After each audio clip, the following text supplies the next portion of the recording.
Yo, yo, yo, what's good, Guru Nation? We are back for a brand new episode of, well, it's not Mock Draft Monday, it's Mock Draft Wednesday. We've got a brand new mock draft episode here on this Wednesday. Got a special guest that's going to be joining us. Got a lot of heavy hitters in this thing. Before we get to that, though, let's run this intro, and we'll be back after that. Let's do this thing. Guru Nation. Hello, what's up, Guru Nation?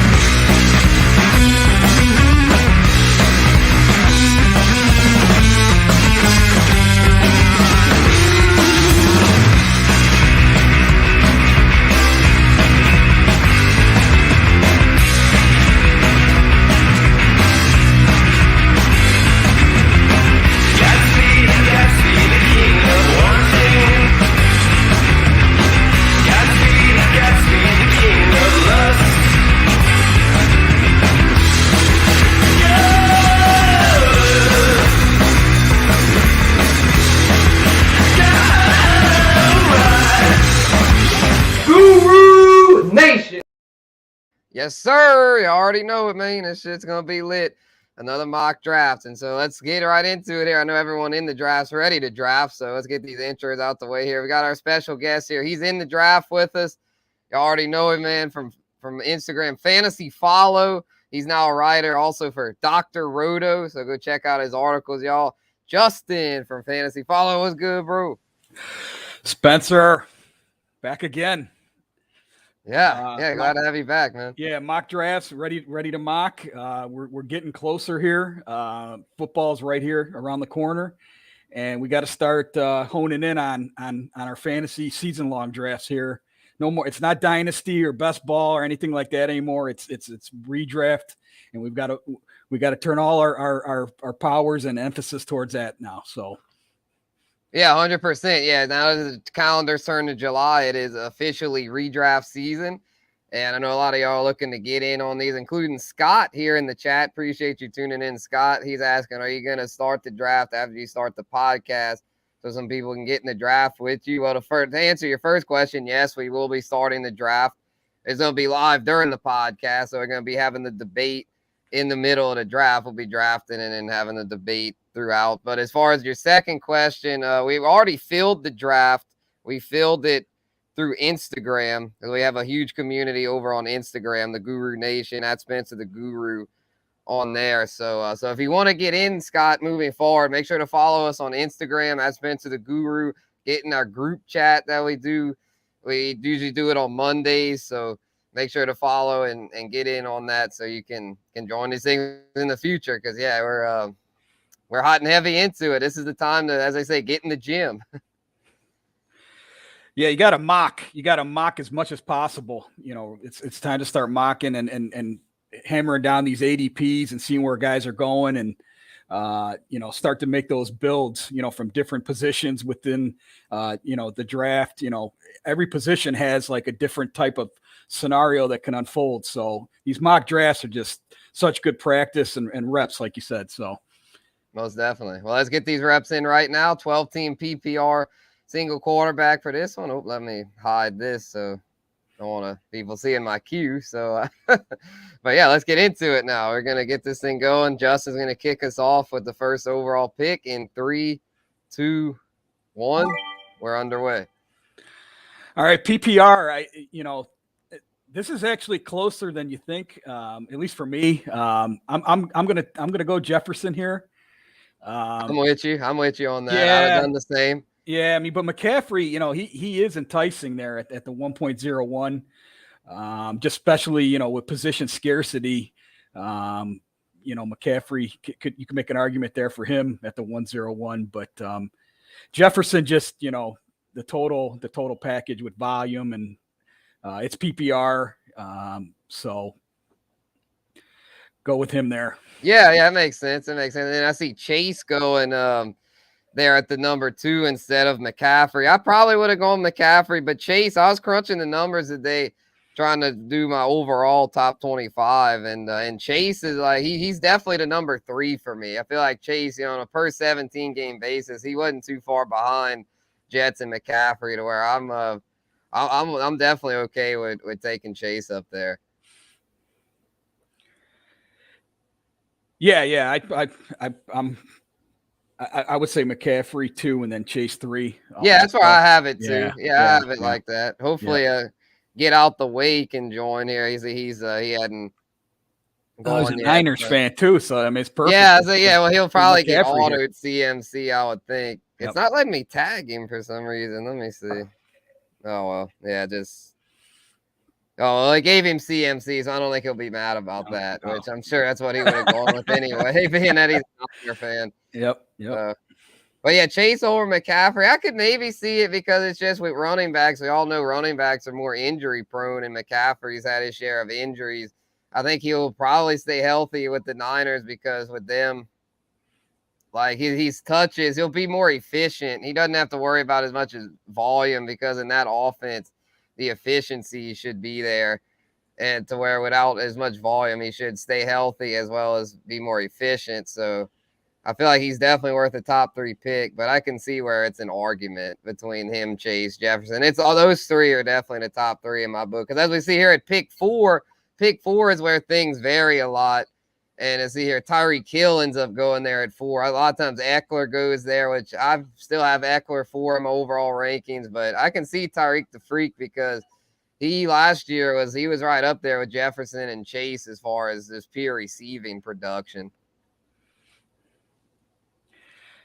Yeah, he and he came out. I not that these predictions mean anything, but that he came out and said he wanted to set the receiving record, and I think that shows he's still locked in. He wants to have a big season.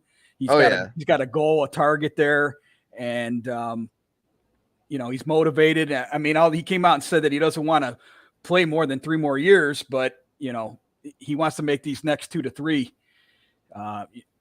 Worthwhile.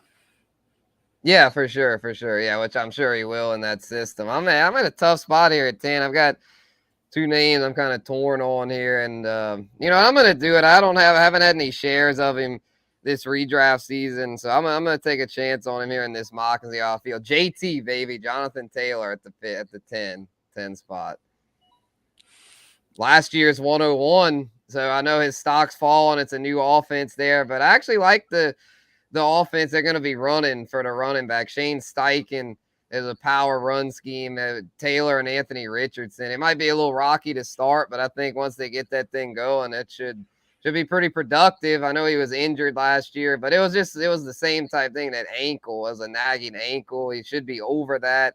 Prior to that, he would have been very healthy his first 2 years in the league. So I'm going to go ahead and bank on a JT bounce back here. And yeah, and I'll add on contract year for Taylor. Right. He's motivated, 4, yeah. And but I just say, like, if you put Richardson and Taylor in that backfield together, like to try to be a defensive coordinator, to try to stop those 2 guys.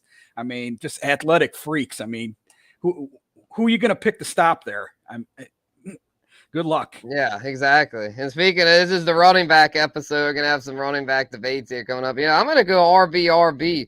I'm going to go crazy and take the King Henry here, Derrick Henry. I normally preach against taking running backs early now that I'm more on the receiver train. But the way this draft flowed here at the 10 spot, I feel like I got these guys at really good value considering these are the guys, I mean, Chubb and Jacobs in the mix as well. These are the guys just as pure runners. These are the guys that are going to lead the league in rushing yards. I know we're worried about yards from scrimmage as fantasy players, but it's just these guys, we know they're going to pound the rock. And as long as they catch, like King Henry caught like 30 passes last year. So as long as they're catching around that and rushing for 1,500 plus yards, that's a first round pick. And Henry's just a little bit older. So, I mean, I don't know about you, Justin. But I feel like King Henry has at least one more strong year left in him. Yeah, he's not slowing down yet. I mean, he's looking like, he's going to put together another monster season. They're going to run the ball. That's their primary offensive philosophy there. And, they're not going to throw it with Tannehill or if Levis were to eventually take over. It's still King Henry's offense. It runs through him. Yeah. And, he's just a freak. I mean, he's a freak of nature. It's as far as physicality and, he'll make it to that running back 30 age and he's going to be okay. Yeah, I think so. Yeah. And then Tony Pollard goes there at the 2-5. It's a Jacobs good pick. I was hoping Pollard would slide to me, but Yeah, people are drinking the Kool-Aid, man. There's no getting Tony Pollard at a discount anymore. I put him on the thumbnail because he's been a name that's, I've gotten a little more positive about him for a while. I was saying, do not draft Tony Pollard whatsoever. But when I crunched the numbers today, I was like, okay, I can see why people are on the Pollard train. His efficiency was elite last season. He had elite efficiency. The thing that scares me, though, is that with having more of a workload, I don't see him keeping up that efficiency. But with the volume that he'll be getting, it should make up for it. It's just, though, at that price, I don't know if I could pay that 2.5. Ooh, that's getting pricey. Mm-hmm. I'm on the clock here, so I'm gonna make a pick here, but Go ahead. I'm definitely very high on Pollard. I mean, I think he has like top 5 running back upside because of the opportunity, and his metrics showed how efficient he was, and looks to be okay coming back from the injury. So some of my projections came back where Pollard was, RB5, I believe. I mean, it was crazy, but let's see what I want to do here. Oh, clock's ticking. Yeah. There's. Oh man, did you get it auto, Allen? I'll take Allen. That's fine. Okay, cool. That's fine. I'll go Allen. He's my QB1. So yeah, Mahomes went. I see Hard Bottle took Mahomes and Kelsey, got the stack going there to start it off. Yeah, just because I don't really like any of these running backs here. Yeah, the turn's a tough spot. I got you, boy, Brees. Yeah, but he's not coming off the ACL though. Yeah. I'm gonna go another wide receiver here. Yeah, I can't argue that. I got him in our dynasty start up there, Devontae Smith. Yeah, I can see that. Yeah, I'm a huge Brees Hall fan, but just coming off the ACL, it just concerns me, and I'm not a Ramondre Stevenson fan either, so I Bill Belichick. Too, it's a Belichick backfield still, so yeah, I could see avoiding him. I actually got Brees above him in my updated rankings. So T. Higgins goes on a wide receiver, incomplete catch going all wide receivers. He's he's trying the 0 RB plan. We'll see how that works. What do you think of those strategies, Spencer? We've talked about it over the years. Yeah, all these crazy strategies. Yeah, I think those kind of strategies, they can work as long as you don't take them too far. Like if he can come back around and get like a Dameon Pierce as his RB1, it's like it's not ideal, but you're not in a total predicament. But one time I did that kind of strategy where I did like waited on running backs, and I've done it before. Last year it worked. I got Jacobs as an RB1 in a 14-man league, and that, of course, was amazing. I ended up winning because like I had elite receivers plus Jacobs, so that worked. But another year I did that, and I waited and ended up with like Todd Gurley and Mark Ingram as my backfield, and that was a total train wreck. So it can work, but you've got to take. You should take younger running backs. Like I feel like at that point, you might as well just take a chance on younger backs instead of being like, oh, I'm going to try to just take a safe route and take an older back. But it's like then if they poop out, it's like it was younger running backs. Like even if you don't start off as good, take the younger running backs and hope that they grow. Because I feel like if you're going to do that strategy, it's like you kind of have to. You're already taking a chance by doing that strategy, so you kind of have to just keep.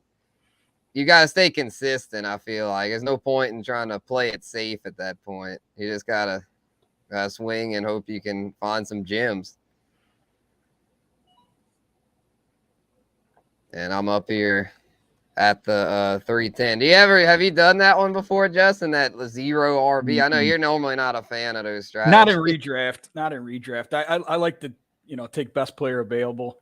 Yeah, that makes sense. And stick with kind of I typically will draft running back early. I would not normally go with a 2 wide receiver quarterback build like this, but I do try to get that anchor running back. I did consider Najee Harris there at that spot because he's just so safe. Right. The volume. He's going to get the volume. Yeah, it's just like RB 11 or 12. I mean, he's going to be automatically that like right around that range. I mean, he's a lock for that position. That's good safety and security to take there. So I did consider him. But yeah, I mean, in best ball, I'll mix it up. I'll go with all kinds of different builds just to have different shares of guys. But for redraft, I like to stick to best player available. Get your ace running back, get your anchor RB, and then your ace wide receiver, and then kind of build around there. Build out. Get the best player available. Don't fill out your rosters. You see, like beginner fantasy players, they are always like they got to fill in all their positions, all the way down the row. It's like, keep drafting talent, the best talent you can get, and to add to your team, because you're going to need all that. Injuries are going to happen. Guys might not produce like you think, and you need to continue to have more guys. You need to have that depth. So. Yeah, you're right. Yeah, because I guess you might get on me a little bit for the Andrews pick, but to me at that price, Andrews was a really good value. I thought he was the BPA, considering it gives you that positional advantage, and I think in that new system there in Baltimore, he's really going to thrive because they won't be able to double him because it's like you got Odell on one side, Zay Flowers, Rashad Bateman. Like Andrews, I think is going to really feast this year. He might get back to us. I think it's 2019 or 2020 where he was like, I think he had passed Kelsey as the overall tight end one. Mm-hmm. Yeah, he was remarkable that year, and like you said, he could return to that form. They're going to throw the ball more, and you were back up, so you could go receiver here. Like I took Debo here, because I feel like Debo's someone that at this point I know he was hurt a lot last year, but the year before in 21, he was an ace receiver. Debo Samuel was the top 5 receiver because he also gets rushing yards. The rushing floor. Yeah, he's still heavily featured in that Shanahan offense. I know they got McCaffrey now, but Debo is still, he's a number 2 option now. But, I mean, that's baked into his price. You're not having to pay first, second round capital. You're getting him here at the 4th round. So, to me, it's a good price. I'd rather Debo than Calvin Ridley, because I looked at Ridley, he's tempting, but I just feel like we don't know if Lawrence is going to really lock in on him, because last year it was Christian Kirk who was T-Law's go-to. Plus, T-Law likes to spread the ball. Zay Jones got some love. Evan Ingram got some love. ETN's going to get some. So it's like Ridley, I think, is a solid WR2, which I guess at that price is kind of what he is. But it's like I feel like people that are expecting him to be a WR1 are going to be disappointed. Because I feel like now, sometimes I even see him wanting to go like in the 3rd. I'm like, y'all are wanting to act like he's going to be like the way he was in Atlanta with an injured Julio. And it was just, he was getting all the volume. And I don't see that happening here. A lot of mouths to feed there in Jacksonville, that's for sure. Exactly. More so than Atlanta. In Atlanta, it was basically just him and Julio. And Atlanta's still like that. I know they're more of a run first offense now, but it's basically you got London and Pitts, now Bijan, but it's like they don't ever seem to have much depth in Atlanta. They always seem to be very top heavy. And there goes Pierce there at the 4-7. Pierce is someone that's like, I saw someone on TikTok today like saying Pierce is going to be a bust. He's like the running back to avoid. And I was thinking like, why? I was like, why would you avoid this guy? He's young. He's in an improved offense. He showed out well last year, like on a per game basis. He was a very solid RB2. I think he might break through to be an RB1 this year, because in that system, and their defense is still a little weak. They're going to probably be running a lot of plays and stuff. And with the OC that came up from Shanahan, is going to be a lot of running. So I think Pierce is a very strong RB2. I like him here in the middle of the 4th. Yeah, he had a really high target percentage. I think he caught like 90% of his targets. Mm-hmm. He hasn't even shown us what he could do as a receiver yet. He's very capable as a receiver. Oh, Madison. Wow. No, you're eyeing him. Yeah. You're going. Oh yeah, you're going 0 RB. I see. Yeah, I thought Madison would slip there. We got some good players in here drafting. That's a good. Oh pick. Yeah, for sure. Yeah, we always have heavy hitters here. The Guru Nation, man. We always bring the heat. So yeah, it's lit. Let's see if get out the way. Let me tag him here. I think he got back on.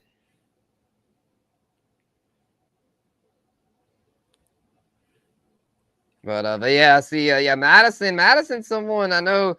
Cook was healthy for all last year, but it's just like I was hoping Madison would have shown me a little more. I feel like I know they released Cook, but it's like, can we really expect Madison to just fill in that role for all 17 games? Kind of like the Tony Pollard thing. It's like, yeah, it looks good on paper, but do we trust it to last for the full season and stay efficient? Because, well, I mean, Pollard was an elite efficiency guy. Madison, even on limited touches last year, wasn't all that efficient. So I was on the Madison train. I mean, I got him at such a discount in our dynasty startup, but as far as now that Cook's released, I'm not really drinking the Madison Kool-Aid anymore. Round 4, I'm just kind of like, I think I'd rather Pierce. I mean, in which Pierce went above him, so I mean, people know what they're doing, but to me, and Dobbins even. I see he went before you there. I would have rather Dobbins over Madison. Yeah, let's see here. All right, get out the way. Just got it. Okay, so we got everyone's in the building now. That's what's up. Full house.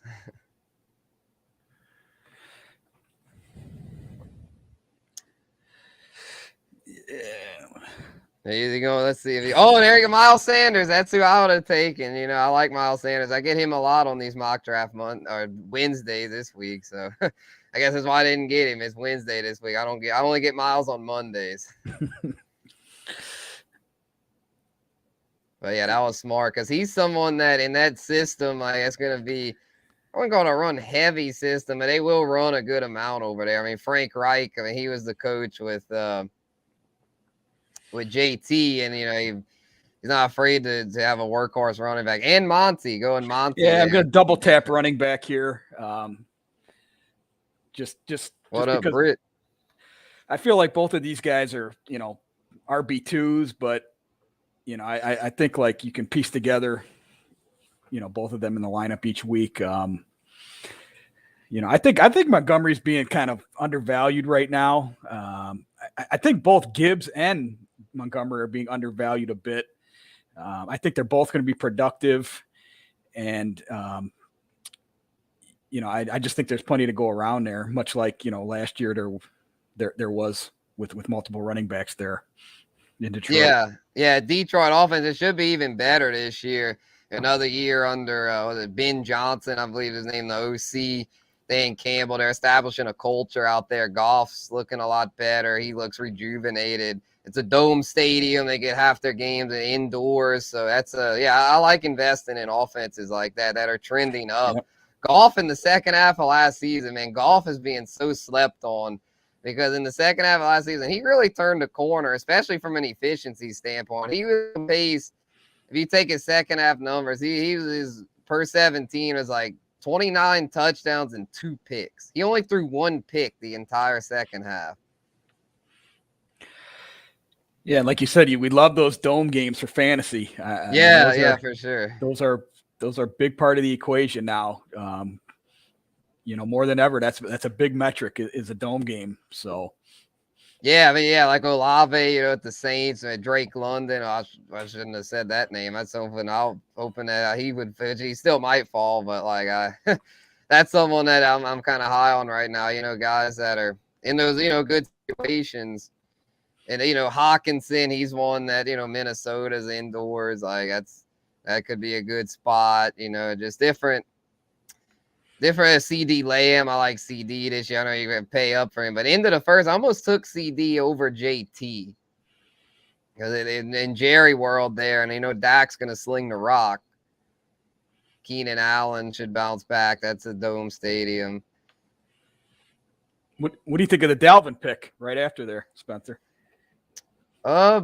I mean, it's hard to say because we don't know where he's going to land. Yeah, exactly. Same thing with D-Hop. I don't think D-Hop went yet, but it's like, it's so hard to know. It's weird that like normally at this point, everyone's signed. I mean, even though that year Julio got released, I'm pretty sure he had already signed by July. This is like unprecedented to see guys like Cook and D-Hop still unsigned, like guys that have potential to be elite skill players. I know they're older, but both of them, especially D-Hop last year on a per-game basis, are really good.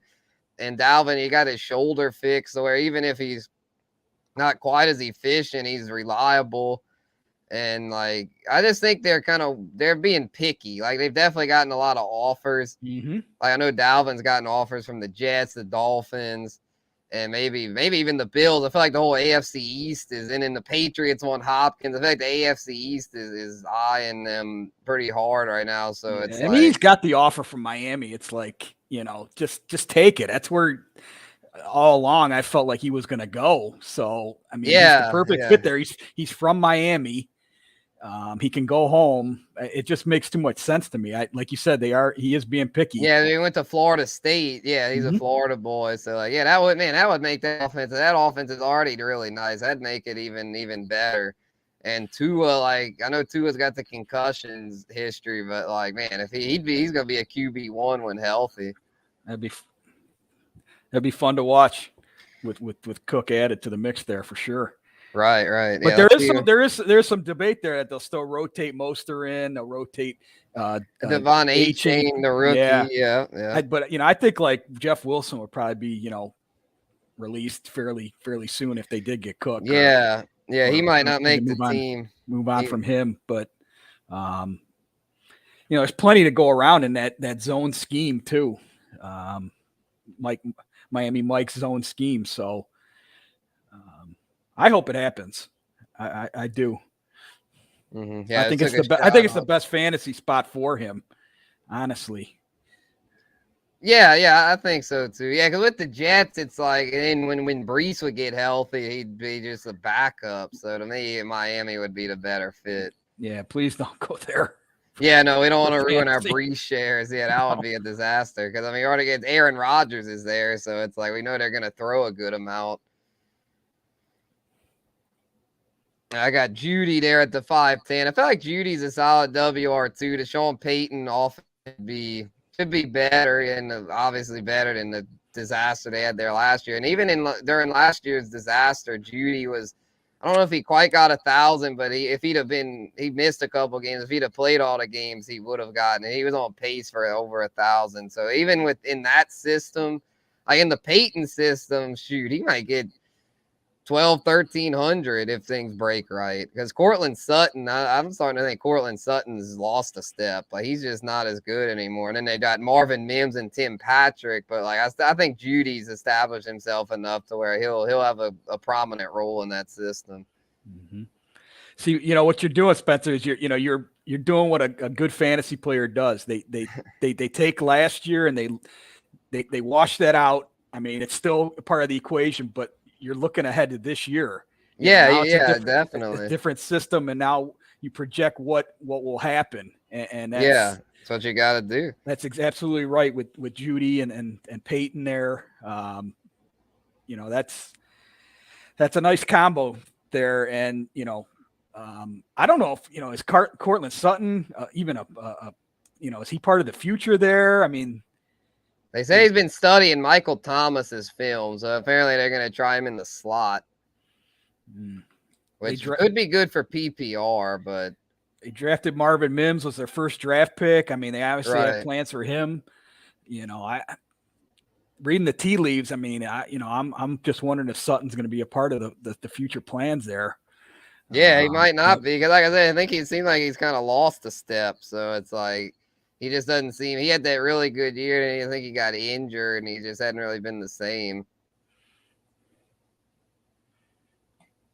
Trying to see what I'm gonna do here. This is a really tough spot because, like, I feel like the conventional thing is to go WR3. I'm just not really that high on anyone at this spot. I guess these mocks are about trying new things. I'm gonna try it, DJ Moore, and see how I feel about it. I've been an anti DJ Moore guy this offseason, but I'm going to give it a try. I was listening to the Playmakers today, Bogey and Huss chopping it up, and Bogey was kind of making a case for DJ Moore that, if it gets the chemistry going with Fields, and I was like, okay, I can kind of see it. I know the Bears were a train wreck last year, but I think this year they're going to be a lot better through the air, and then there goes Fields not long after. So DJ Moore to me is a difference maker there as far as gives him a legit go-to weapon for Fields, and so I'm not that high on him, but for the 6th round as my third receiver, I'll take it. Mm-hmm.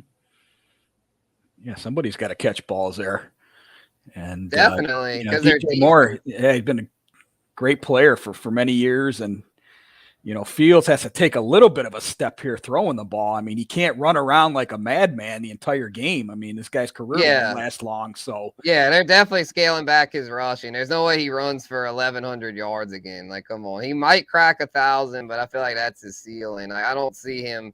They've got to scale it back. Like, they're not stupid. Like, that's like with Lamar. It's like Lamar. The reason I really like Lamar this year is because they're going to let him do more as a passer, as a runner. Though I think Lamar might only get 800-900 because he's going to be throwing it more. They're going to have to use these guys more in the pocket, and like, it's as far they're going to have to tell him, look, you got to step up more and throw it, as opposed to like whenever you get in a panic to just take off and run. Yeah, Fields has got a rushing prop. If you look at some of the books out there, it's under 900 yards if you kind of average in a few of the books. So yeah. I think that's what the books are thinking, and I'm with them on that. That's why I don't know if I'd take the under there, because I do think he could still get 1,000, but I don't think I'd take. That's one I'd probably just stay away from, to be honest, because a lot of those props, it's like you don't want to bet on every single prop. Just you want to pick your spots. Like last year, I picked like 5 or 10 and just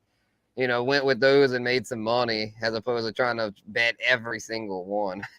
But the market is definitely seeing a downward trend there.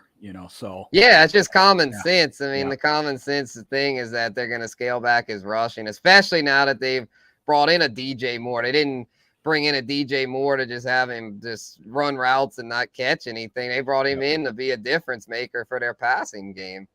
Yep. And there goes Christian Kirk, like now over 2 rounds later than Calvin Ridley. The gap between those two is getting wider and wider. Yeah, Kirk could outscore him very easily. That's what I'm saying. Like, I feel like people are disrespecting Christian Kirk. Like, it's like a lot of people are like, oh, he's just a number 2. He got overpaid and all that. But I mean, last year for a lot of year, he was on pace to be like the WR12 overall. I think he finished right around that range because he played all the games. He was very consistent. I don't know why people love to hate on him. Like, to me, he's very solid. Couple quarterbacks before me, huh? All right. Wow, Dak went really high. Dak normally slips. I was thinking I could get Dak late, but nope, he went pretty high there. Oh, the auto. That's the auto. Damn it. Come on, get out the way. Tyler Lockett. So I'm gonna go with Tyler Lockett. Yeah, he's just coming back, and some of my projections is pretty high. Him and DK Metcalf. We were talking about the gap between Kirk and Ridley. The gap between Metcalf and Lockett is not that wide either. I know we have Jackson Smith and Najigba in the equation. Yeah, JSN now. Yeah, but he's going to play the slot, and I'm obviously a huge JSN fan too, but I got to make another one here too, right? Yeah. Okay, let me. JSN. Did it give me a JSN? No, I was gonna say I know you love him in Dynasty, but I know Dynasty, this is redraft. Yeah. I'm gonna go off the board a little bit here. Spicy. Kadarius, as I like to call him, Phony Tony, because he never seems to be available. But in that offense, man, he might pop off. I wouldn't have taken the shot on him that early, because a lot of times he falls like the 8th or 9th. But make your case. Yeah. So, all the talk is that they're looking for somebody to fill the wide receiver positions. This is coming from Chiefs camp. They're looking to fill the wide receiver positions behind Tony. He's already set. It's like, who's going to be the number 2 behind Tony? So Sky Moore. Well, I love Sky Moore, but I probably shouldn't have said that, because now he's going to get sniped from me. Although I've gotten him in all the other drafts, so I might need to take a break, because he's been my favorite late round target. So, this guy, Andy Reid has all the playbook to get him, creative ways to get it. And, if he could stay healthy, Travis Kelce's not getting any older, but he's a lock, but I just feel like Tony, this is going to be the breakout here. So, if healthy, I agree, but can he stay healthy?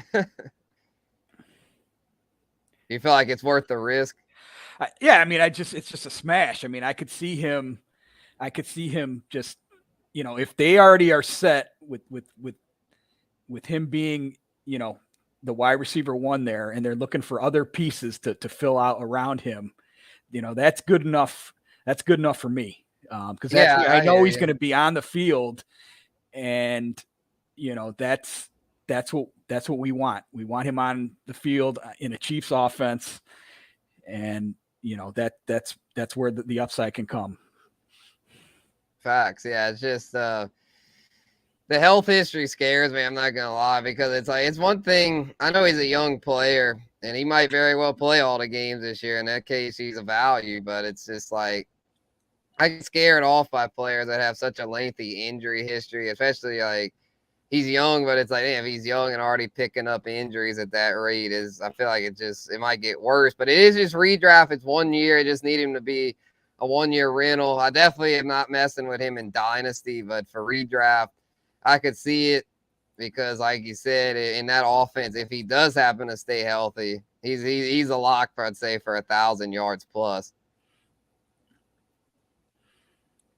And in the 7th round, that's kind of hard to find. I see Hollywood Brown. I mean, he could get it. The offense sucks, though. Mike Evans, same boat. Michael Pittman. I mean, they're all good talents, but they're just in really bad offenses. Whereas Tony, not as reliable health wise, but if he's healthy, he's in just a way The better guys going around situation. him. Yeah, the guys going around him right now. I feel like he's worth the gamble. I couldn't echo that. The way you said that. That was absolutely 100% accurate. Oh yeah, yeah. I Yeah, got a few. Right, go ahead. Yeah, those offenses around him are just terrible. I mean, with questionable guys getting him the ball. I mean, Yeah, exactly. Kyler Murray? He might not Probably be gonna back till miss week half the 8, or season. if at Yeah, that point when they're losing, are they even going to bring him back at all? Maybe not. they might not. Yeah, they You might know, just tank. Anthony Richardson, that's the one thing we don't know about him is can he get the ball downfield? Accuracy with Pittman. Mike Evans, I mean, Baker Mayfield. I mean, I still think Evans is going to be solid. He's just a Hall of Fame player, and he's like a lock for 1,000 yards, no matter who plays quarterback, or So Yeah, he's been pretty quarterback proof. It's just, man, the drop from Brady to Baker Mayfield. Ugh, yeah, that is yeah, rough.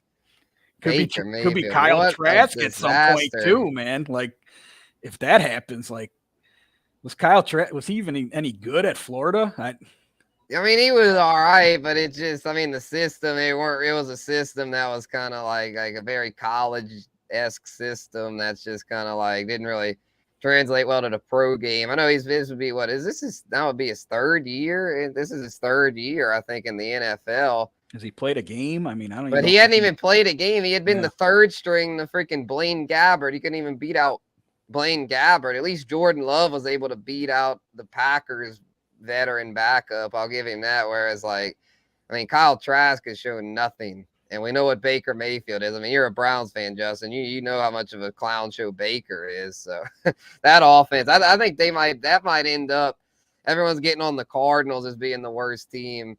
But I think the Bucks might end up the worst team. They suck, man. Yeah, it could be in the Drake May and Caleb Williams sweepstakes I pretty think quickly. so. I think Yeah. so, man. And it's scary as a Saints fan, because the Saints just keep kicking the can, where the Bucks hit. They're about pretty much going to hit the reset button after this year. Then the Panthers hit the reset button. They got Bryce Young. The Falcons hit the reset button. They haven't got a quarterback yet, but they've got all kind of scary weapons. So it's just like, man, I know my Saints are looking pretty good right now, but I just worry about their long-term potential.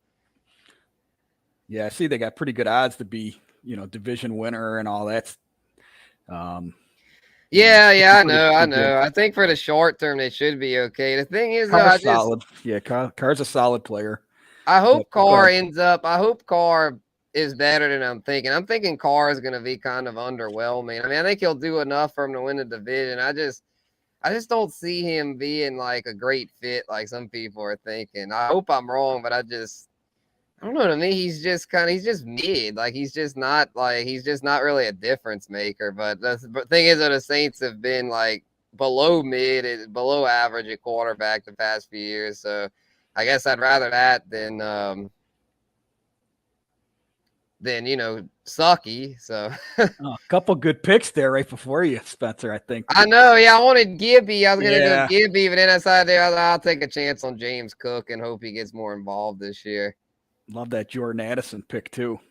Right. Yeah, I took JSN instead. Addison might do better as a rookie because he might see more looks in what's a pass heavy offense. I just think JSN's such a great talent. I'm betting on his talent, even though this is a redraft, in hopes that like he's just gonna be able to hit the ground running, even in a crowded receiver room.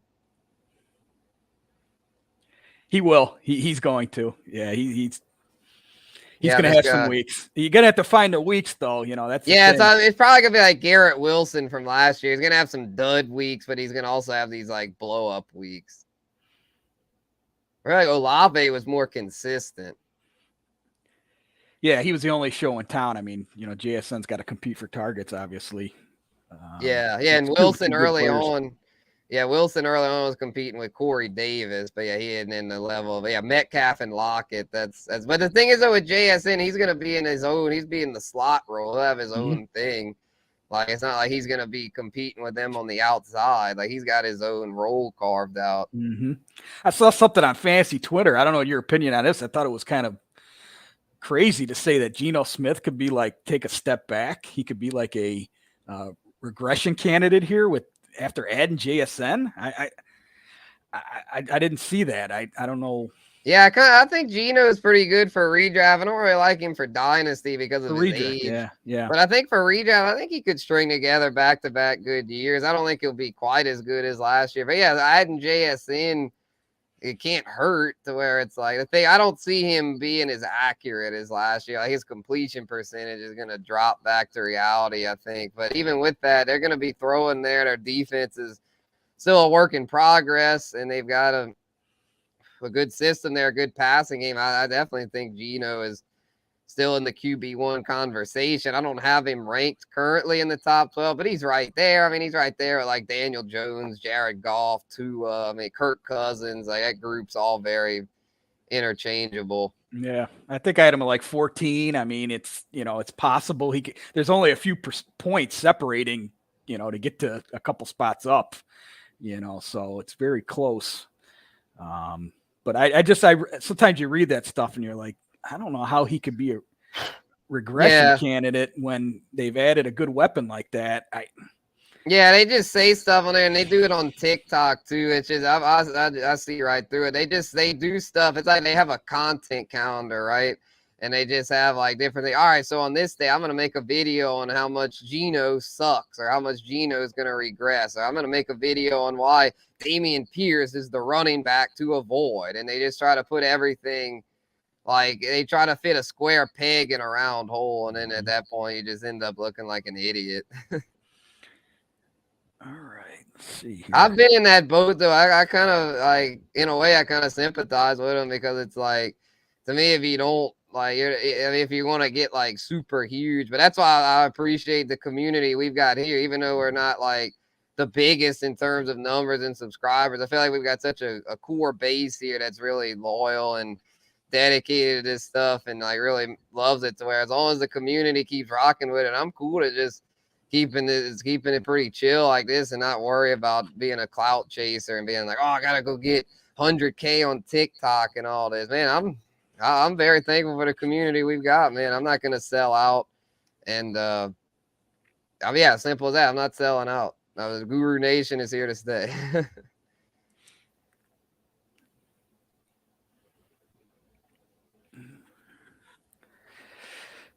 Devon A-Chain. I hope they don't sign Dalvin. Yeah. I mean, I guess though, even if they do, A-Chain would be the number 2 still, because I feel like it's either going to be Mostert / Wilson, or if they sign Cook, then Mostert / Wilson become like getting scraps or just healthy scratches at that point. Brandon Cook's taken. I can't. Yeah, he's gone. Okay, he's gone. All right, I got to make a pick here. Let's see.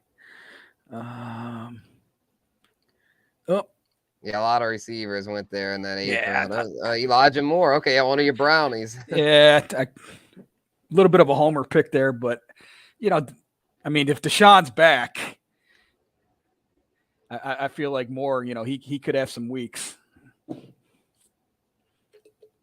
Did it pick? Yeah, I think so. Yeah, I think so. He could. Okay. The thing, yeah, it went through. It kind of Okay. scares me with him is that I mean, he didn't just regress last year; he fell flat. And I know the Jets weren't that good, but holy shit! I mean, it was like he just got ghosted, and then his attitude, like he just didn't take well to being a secondary option. But it's like, dude, you're only a second year in the league; you got to pay your dues. Luckily for him, though, he got the trade because I had him in Dynasty. And I was like, oh, shit. I was like, I'm really stuck with this guy. He's unhappy. They're not going to trade him. But then I was glad when the Aaron Rodgers deal happened. Then they traded him to your Browns. I was like, okay, change of scenery. I think he could bounce back. His attitude, though, it's like, oof. I mean, he's gotta stay in the right headspace. But if he does, then, yeah, at that price point, he's solid. And then Jameson went right after him. And the thing with Jameson, I'm not really messing with Jameson because it's like he's a 6-game suspension right off the rip. Yeah, and redraft, that's tough. That's tough to bite that. To miss. I mean, you have 13 weeks of viable weeks, 13 weeks, and half of them are taken up there with the suspension. So, right, it's tough. It's just tough. Yeah, I mean, he barely got to play last year, and when he did, he barely did anything. He didn't build up much chemistry at golf, and now he's going to be suspended for 6 weeks. Going to have even tougher to build chemistry. It's like it's just not worth it. I feel like Jameson. I said it at the time. I was thinking like Jameson had all those receivers from that draft. I felt like he was the biggest bust candidate, and so far I've been right about that because I mean Garrett Wilson, Chris Olave, Jahan Dotson, and who was the other? Drake London. So far, all 4 of them have looked good. The only one that's been a bust so far is Jameson, and he's still got time, but I mean, clock's ticking, bud, and his 6-game suspension ain't helping. Yeah, he's gonna have to put up or shut up quickly. Yeah, 100%. I'm trying to see what I'm gonna do here. I guess I'll go B-Rob. It's the 9th round. Get some more running back depth. He's a guy that I know Gibson's now the one that's trending up, and rightfully so, because Gibson's going to get more to PPR love. But B-Rob, I think in Bieniemy's system, he could play that Isaiah Pacheco role, and that was a productive role, a big back in that system. So I'm going to take a shot there at the end of the 9th.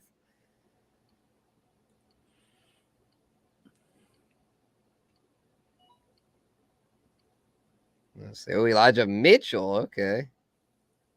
He's one of those high-end handcuffs. Yeah, a lot of these handcuffs are interesting. They're coming back. I feel like they're undervalued. Yeah, Sharp and A's going high now. Piron, yeah. Penny, damn. Yeah, they're going up there. They're just one injury away from being fantasy relevant. So you got to fill out your roster with these guys. Yeah, that's true. Oh, shoot. Okay, I guess here, it's the 10th round. I guess I got to start looking at quarterbacks. A lot of this theme of this draft has been trying to get out of my comfort zone and take players I generally don't take. And I guess it's not necessarily because of the legal stuff. I think it kind of plays a part in it. I just don't feel comfortable taking him. I think you know who I'm talking about. Your Cleveland Browns QB there, Mr. Deshaun Watson. But I'm going to go ahead and take a shot here. Because last year, I don't feel like it was a very fair assessment because he was so rusty. He hadn't played football in over a year. Now that he's had a full offseason, a normal offseason, because last year it was not a normal offseason. He had all the legal stuff hanging over him. Now that he settled all that, it's like, I think he could get back to being, I don't know about top 5, but for sure top 10. And I'm getting him here late. And he's a guy that he's got a good arm and he can run. Hell, he's the highest paid quarterback. So, from a talent perspective, this is a steal. I just don't know about. This is a question for you, man. You're the Browns fan. You keep up with him. Do you think he can thrive in Stefanski's offense? Because it just seems like that's just such a run-first scheme. But I just hoping the talent might win out. Well, yeah, they are. I mean, it seems like they are putting, they're gearing the playbook more towards him to be to be, a bigger part. Nick Chubb's not getting any younger, and haven't brought back Kareem Hunt. Yeah. So, I mean, Chubb's a monster. Chubb's a Hall of Fame running back, in my opinion. Kincaid, that's an interesting pick there. Yeah. Wow. Yeah. He already had Kelsey. Damn. Yeah. Oh, did he? Okay. Yeah. Kind of a luxury pick there. I don't know if I'd have done that, but I mean, consider he's only got 3 receivers, but Kincaid, they're acting like he's probably going to play like in a slot role. So could be a good flex. Yeah. I mean, I think Watson can return to form now that he's gotten the rust off, and they've got enough playmakers around him. Amari Cooper, he's one of those. He's like Mike Evans, just like a lock to get to 1,000 yards. Great route runner. They've got more. They added more. Donovan Peoples-Jones and Njoku. I mean, they've got some pieces there. Oh, Bateman went. I was looking at Bateman there. Yeah, all the Ravens guys, they Beckham, Flowers, Bateman, all gone, and I got Andrews. So yeah. All right, let me see here. I'm gonna go with my guy here. He's been my guy in every format I've been in. From your Killer Miller. Yeah. I just think he could be viable here. And what's the latest with Kamara? I know we haven't heard much. Yeah, I actually just watched a video about that. They said that it's likely going to be the trial's probably going to occur during the season, most likely, where he'll probably start the season playing, but probably like at some point in the middle, he's going to get slapped with a suspension.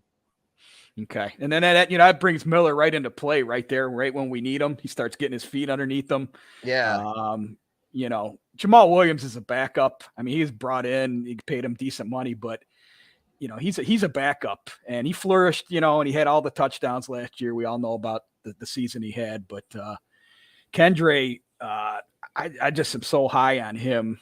I just see a 3-down back in the making. Physical, elusive. I mean, like I just, when you watch this guy run, he just has so many different ways to like make people miss.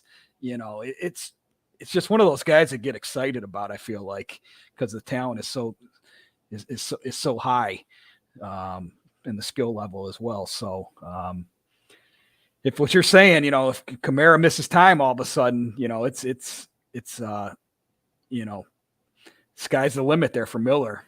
Yeah, I agree. I don't see Kamara ducking another suspension. Mm-mm. So it's like the thing with Miller, and I know we talked about this like in the pre-draft process, I'm pretty sure, about like his pass protection. Like, will his pass protection be up to par? So I think eventually it will be. So I really like him for Dynasty.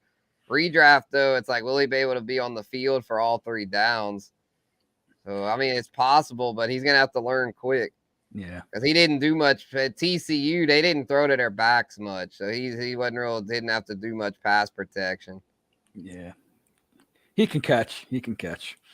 Oh yeah, no, he's a great talent, great skill set. I mean, hell, they freaking passed on the hometown kid over him, Tajay Spears. I was pissed off, but looking at it, it's just like, I mean, they obviously, I feel like if it was a tie, they'd have gone with the hometown kid, but they obviously viewed Miller as the better talent. So I went with, another one of my guys there. I know everybody likes putting out this content with my guys. I'll see Matthew Berry did that, and then love hate, and then everyone else just copies it. Yeah. But Chigo Okonkwo, you were really high on him. I saw your tight end rankings. You had him. Didn't you have him like top 5? I think I ended up at 7. At 7. Okay, that's a little more reasonable. I was originally really drinking the Kool-Aid. Originally, when some of the, I do those projections and they're a little bit different than rankings. And when you put the numbers in, he came back as a top 5 tight end. And then I looked at some things again and it came back. It was like TE7. He was very close though with, let me see here, who was just slightly above here. See if I could find it here real quick. But I mean, the thing about Chig is like he's going to be the number 2 option in that offense. I know it's not a volume passing offense, but he's going to get enough targets and enough receptions that the tight end position, as we always say, you don't got to get a lot. Right. I could Yeah, see him being similar to Kyle Pitts. that was who he was coming back very close as with Pitts. And it's not out of the question that he can outscore him. It is not out of the question. Yeah, I mean, I think Pitts outscores him. Yeah, I'd say the top 6 would be Kelsey, Andrews, Hawk, Kittle, Goddard, Pitts, and then the 7 spot. I mean, Waller's a lot of people 7, and Fryer Moots in the mix, Ingram, Njoku. But yeah, after that, it's just kind of open season where if you're really high on Chig, I could see taking him over those guys because none of those guys are like any sort of lock to be great. Yeah, Chig. I had Chig, Pitts, and Goddard lumped very closely, which I've always liked Dallas Goddard. But I just think there's more of an opportunity for a Conquo. Yeah, especially if Treylon Burks would get hurt again, then it's like then at that point he's good. Then I could see him being top 5 because he'd be the only game in town. Yeah, he's athletic. I mean, he ran really fast at the combine. I mean, he has like those attributes that make you like successful as like a pass catching tight end. And now it's just about refining. Will he be able to continue to refine his game? We don't know that yet. We got to see him play more. But opportunity in fantasy is like everything. Yeah, that's true. If you can get the opportunity, you could put up fantasy points.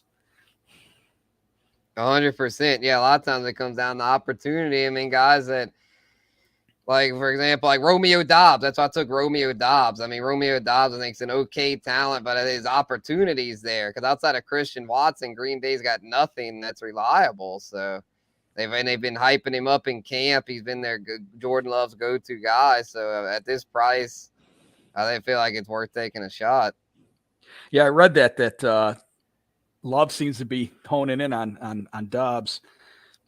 Yeah, and then I guess I was hyping him up earlier. I was saying I wasn't going to take him, but I mean I got to take him. He's one of my guys, Sky Moore, man. He's just I got to do it in the 12th round, especially Rashee Rice going over him. Like, come on, man. I mean Rashee Rice I think could be good over there too. But rookies generally don't do well in Andy Reid's system. Andy Reid's system, other than Kareem Hunt, I don't think there's ever been a rookie that's really done much in his system. So especially we're talking receivers here. I mean, Hunt was a running back. I don't ever remember a receiver going off in Andy Reid's system. Kelsey as a rookie was a no-show. Tyreek Hill as a rookie didn't do anything until the final few weeks. So it's like Sky Moore would be his second year in the system. And I think that matters. He got more involved down the stretch. He had that touchdown in the Super Bowl. So I think he's primed to have a lot bigger role and could be a breakout candidate. Yeah, I agree with you. We forget like a year ago, everybody was so hyped about Sky Moore. Yeah, he was going higher than this last year, but then people forgot, they got blinded, and then they didn't realize, well, guess what? Andy Reid does not like rookies generally. Andy Reid is a guy that he goes with his guys. Like, and so the thing is, though, it's like the Chiefs receiver room doesn't really have any of his guys. Like Tony and MVS are fairly new to the system, and just like, I mean, Sky Moore's been in it longer than Tony. Like Tony was a midseason addition from last year, and then MVS is what he is. MVS is just he's a deep threat who's never going to be a volume guy. And that's really all they've got. Justin Watson, but he's a guy he's not a volume guy. He's a depth piece.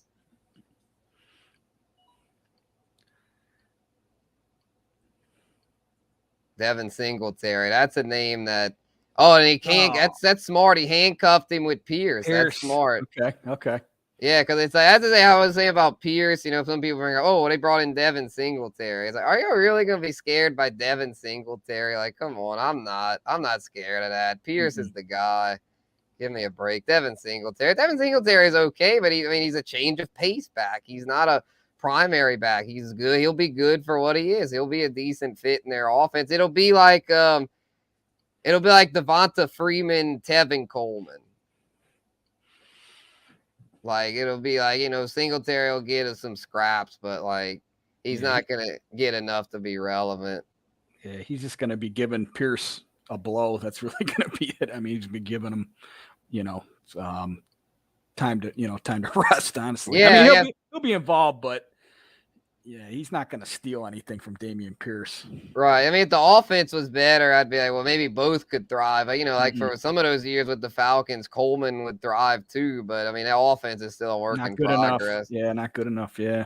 Yeah, so he's more just a handcuff, and in this case, that's what dude did. Handcuffed him to Pierce, so makes sense. Mm-hmm. A Rich, your boy A Rich went here, back up for Tua. That's smart. That's smart because that way, if something happens to Tua, he's got a guy that can come in after he, kind of gets acclimated. All right. Yeah, that's true. Yeah, that's true. Yeah. Yep, just got hope Tua makes it through the first few weeks without another another seeing stars moment. I'll tell you, this guy's popping up as the highest guy on my board here. It's not exciting, but you mentioned him earlier. I'm going to go with Zay Jones. Yeah, Zay Jones, man, he's getting no love because of Ridley, but I mean, I could see him still having a role. That's kind of why I'm not really that high on Evan Ingram, because it's like everyone, Ingram's the 3. Well, I don't know. Zay Jones is the 3. To me, Ingram's more like the 4. And I mean, it's like if you're the 4, you're just, I mean, you're not going to get all that much consistently. Mm-hmm. No offense is that good. I mean, Jacksonville, I think, is a good offense, but unless you're going to project Trevor Lawrence to throw for over 5,000 yards, like. Yeah, I'm double tapping receiver here. I don't really need him. Jaden Reed. Okay. Yeah, this is guy. We might have a couple Jimmy John sandwich bets on the way here. If you got Romeo Doubs, I got Jaden Reed. If you got Sky Moore, I got Tony. Okay. Well, didn't we do one? What was our Jimmy John's bet from last year? I forgot who won it. We have to probably go back through the DMs. We have to pull it, to see what it was. But we had some injuries, I think, that impacted a couple. Yeah, I think so. I think they were both washed out because of injury. Yeah, it sucks. A lot of times that happens. Like the thing is, when you do prop bets, it's like that's why a lot of people take unders with props because casinos, they don't give you a refund for injury. If someone gets injured week 1, well, too bad. Well, if you took their under, you're celebrating. You're like, oh, he's out for the year. The under is a lock. Yeah, people are always yelling at the book saying, void it, right? Like void the bet because somebody got hurt. And the books are like, no, we're not voiding it. Oh yeah, no, the books are just. I mean, the books are what they are. The books are like the law. The books do not care about your feelings. The books are just. You gotta just know that going in. You gotta go in.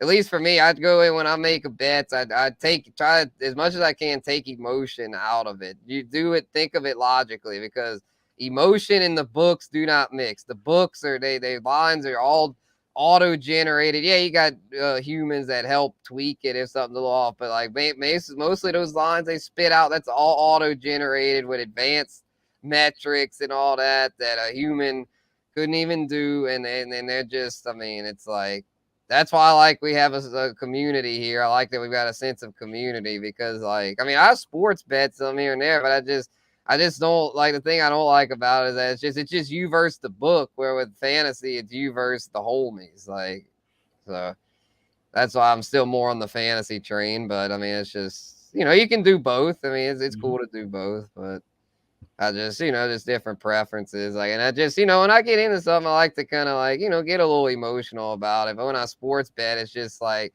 get all mad about it. Well, what's the book? The books don't care. They just take your money. They're just. But anyway, enough about that. Daniel Jones, Jared Goff, backup QBs flying off the board. I was gonna maybe take a backup to Watson, which they actually got our boy that we were talking about, Gino. He just went. Oh, that's there's really no good QB2s left. So I might just pass on that. It's not really a strategy. I in redraft, I mean, I don't typically draft 2 quarterbacks. I mean, sometimes, but you can always go to the waiver wire and grab a guy who's going to be like a QB2. That's true. It's not very important. Yeah. All right, I got a running back queued up here. I hope he doesn't get taken. Cause I got just had he's the only excuse me, he's the only player on my queue, so I'm gonna have them to start searching again if he get I got the hiccups. Oh, if he gets sniped. Jalen Hyatt. That's Andrew's boy. Andrew likes him a lot. I just don't know about Hyatt for redraft because he's got so many mouths to feed over there. More of a best ball guy, I feel like. Yeah, he'll have his moments. It just for redraft, we don't know. Chase Brown was my guy there because with the Mixon contract situation still unresolved. Chase Brown, they're kind of like the Madison thing. I for a while there, I was getting Madison in a bunch of drafts. Chase Brown, I think, is going to be my new late round target because this Mixon thing is getting ugly. I mean, I'm starting to think Mixon they just cut bait with him because I'm surprised more people are talking.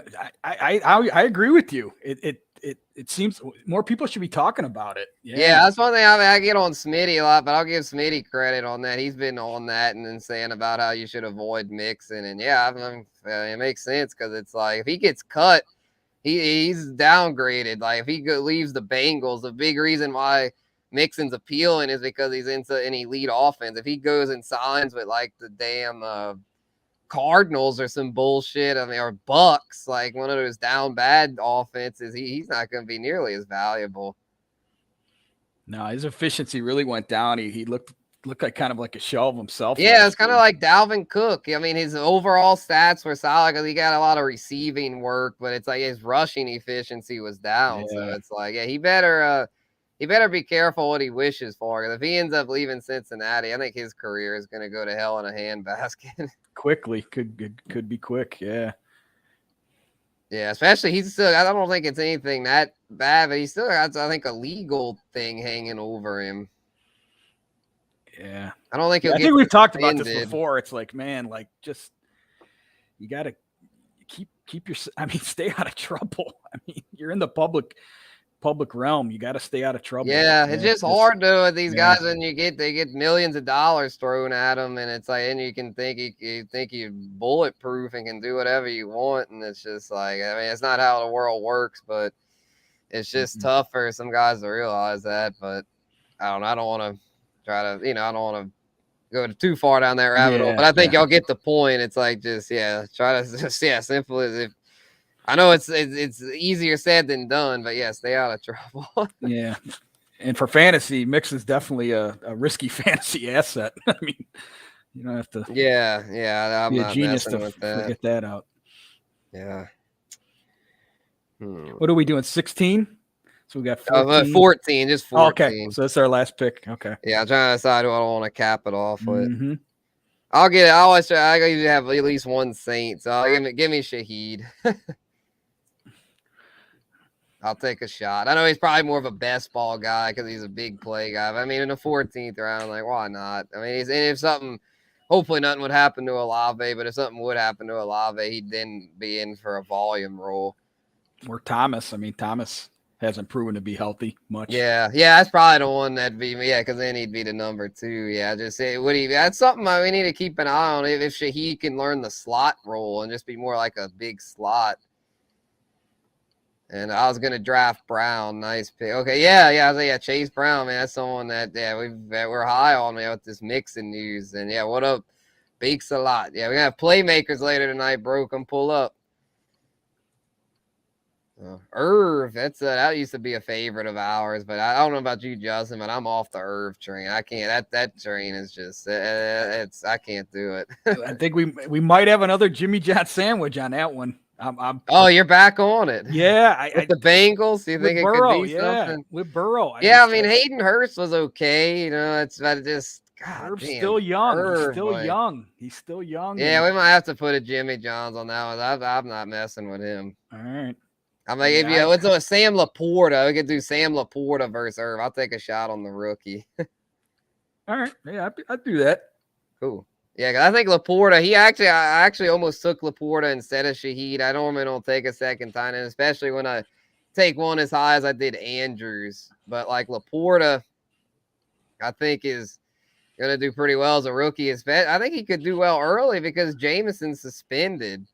So like, I think Laporta could be in for a good role early, and then I think if Mhm. he develops that chemistry at golf, he could be like. I mean, Hawkinson was decent as a rookie. He wasn't like amazing, but he was like I think a low end tight end one. So I think Laporta could maybe sneak in a top 12 finish.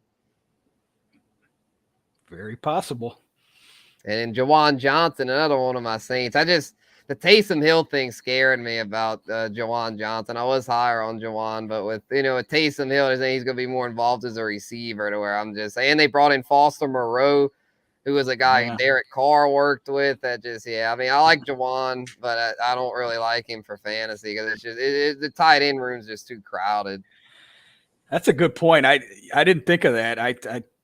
I could see where Jawan might bust now from what you're saying there.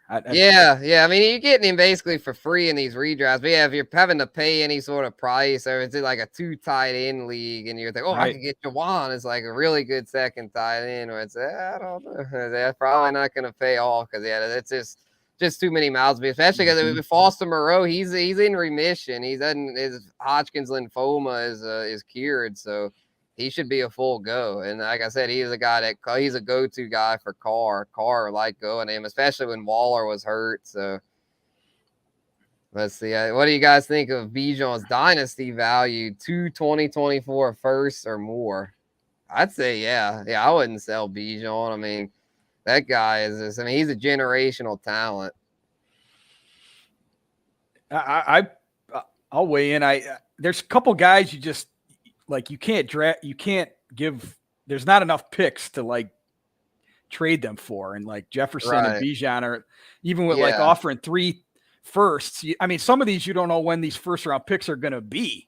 Yeah, exactly. What if they end up 7 and 12? Then you're like, well, I was an idiot. That's nothing. You're getting nothing then. I mean, don't do that. Don't do that. Don't fall for that. That sounds like some Bogart shit. I bet that's Bogart trying to do that in one of the hustler leagues. Don't fall for that, bro. Keep Bijan. Keep Bijan. They tried to like give every draft pick for the next 3 years for Justin Jefferson. Like that was one offer. Every first, second, third, and fourth pick. Yeah, watch it. I bet the guy that a lot of these guys they'll do that, and then they win the league, and then they quit. Yeah, that's the thing that's tough about Dynasty is they drive these teams into the ground, and then they just leave. Let's hope. I feel like most of the hustler leagues are good. I did 2 hustler dynasties, and both of those have been. They only had one guy that did that. And luckily, I beat him in the championship last year to where it was like, even though he ended up quitting still, but at least he didn't win. At least I prevented him from doing the I won, now I quit bullshit. Yeah, it's just like, play the game the right way. I mean, honestly, it's some of this trading that goes on is just like crazy.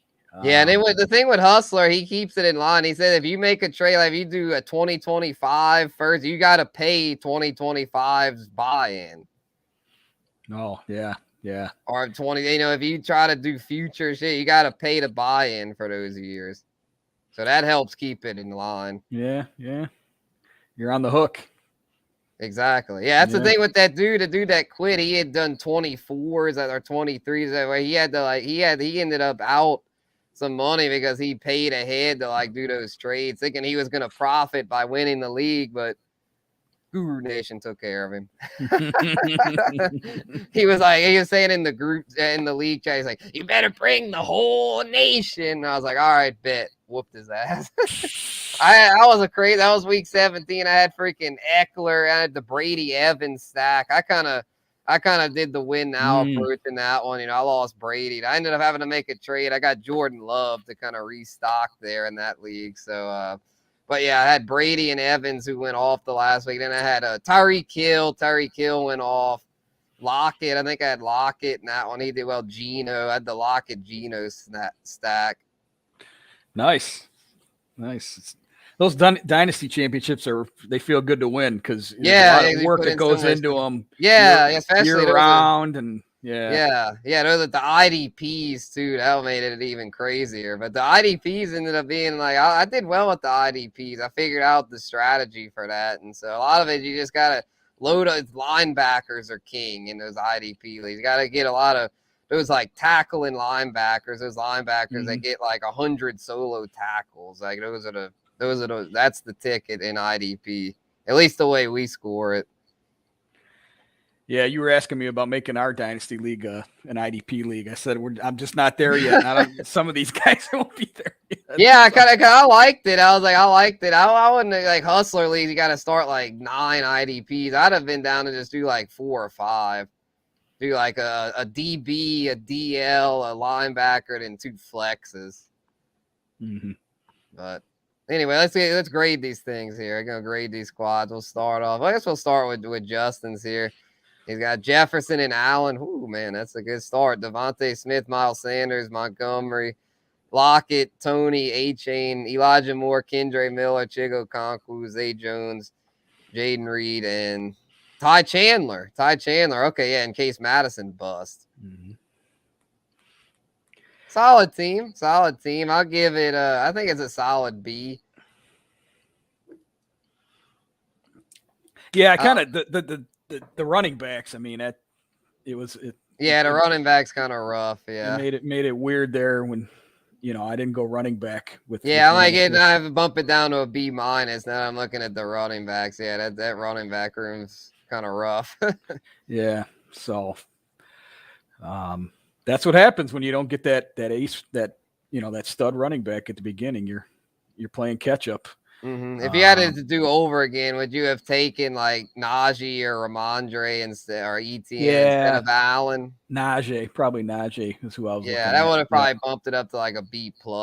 Yep.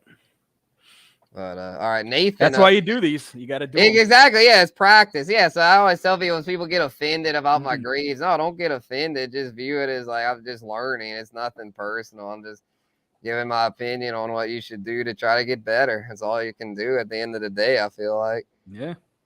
We got Chase, Waddle, Ramondre, Dobbins, Dalvin Cook, Trevor Lawrence, Hollywood Brown, Evan Ingram, Jameson, Bateman, Myers, Jacoby Myers, that is, Jalen Warren, Jared Goff, and Dwayne McBride, another one of those potential Vikings backups that could end up a starter if Madison sucks. So I think this was pretty good. I'm not big on Ingram, so I don't like the tight end, but I think the receiver room's obviously really good with Chase and Waddle. I like Hollywood as a 3. Running back room, not big on Ramondre as a 1, but you got Dobbins and Dalvin. T-Law, like this one. I guess I'll give it a B. I think it's a solid team. Are you gonna do grades or no?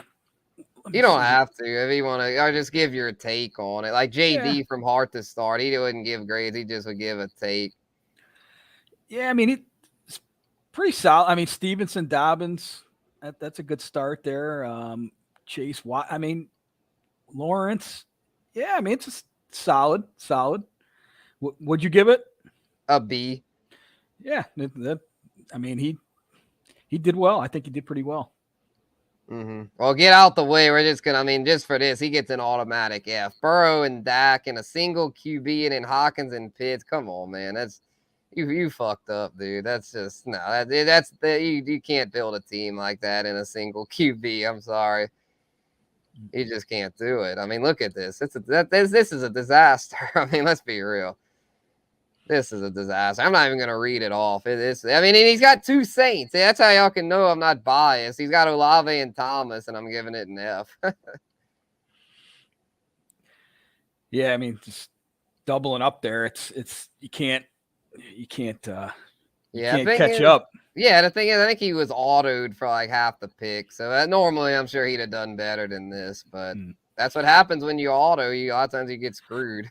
Now, one thing before we get to hit is like one thing I learned, and with this roster, and I've been reading about it, is like, compared to like underdog, you play on underdog and like all these wide receivers are flying off the board.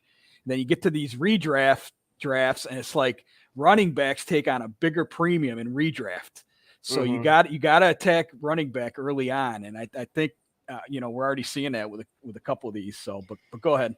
Yeah, this one, he started off with receivers early, but Tyreek Hill, Garrett Wilson, T. Higgins, which is great. But then Madison and Connor, that's That's not the running backs you want. And Christian Kirk, Mike Evans, Jamal Williams, to Deonta Foreman, Dalton Schultz, Anthony Richardson, DPJ, Jawan Johnson, which, like I said, Jawan Johnson, he's trending down. I wouldn't have taken him. I'd have instead tried to beef up that running back room, take a shot on a rookie. Because, I mean, look at this. I mean, Madison is a wanted and good. Connor's a decent talent, but he's on such a bad team. Jamal isn't really a starter. And then the Foreman's, he's in a committee. There's no reliable running backs here. The receiver room's great.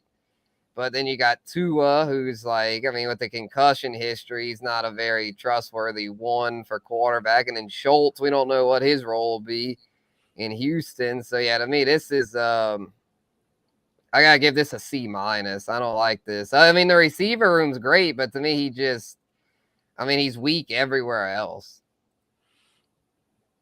Yeah, he just sacrificed. I mean, he went wide receiver again after 2 running backs. He went wide receiver, and then so he's I think that's it. Yeah, he didn't like his running backs. I think that's Bankster there. Yeah, just I mean, your receivers are great, but yeah, just try to next time try to make it more balanced, bro. Because you don't want to be too top heavy.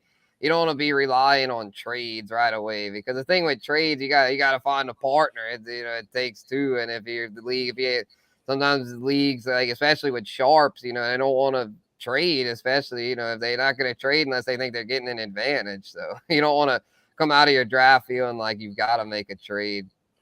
Yeah, I mean, honestly, you don't even need T. Higgins when you got Hill and Wilson. So he could have he could have had Najee or Etienne. That would have made his team way better, in my opinion.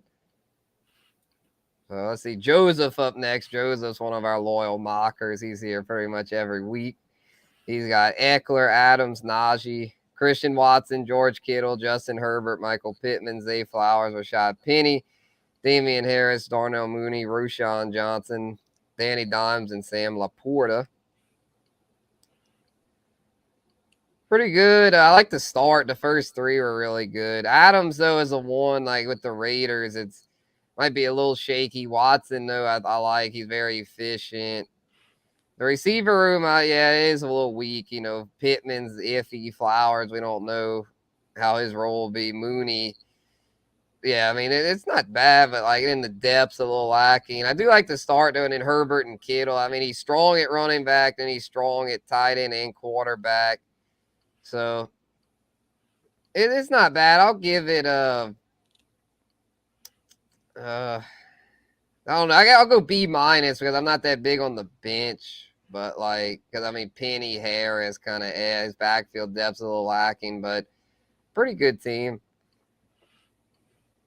Yeah, you could,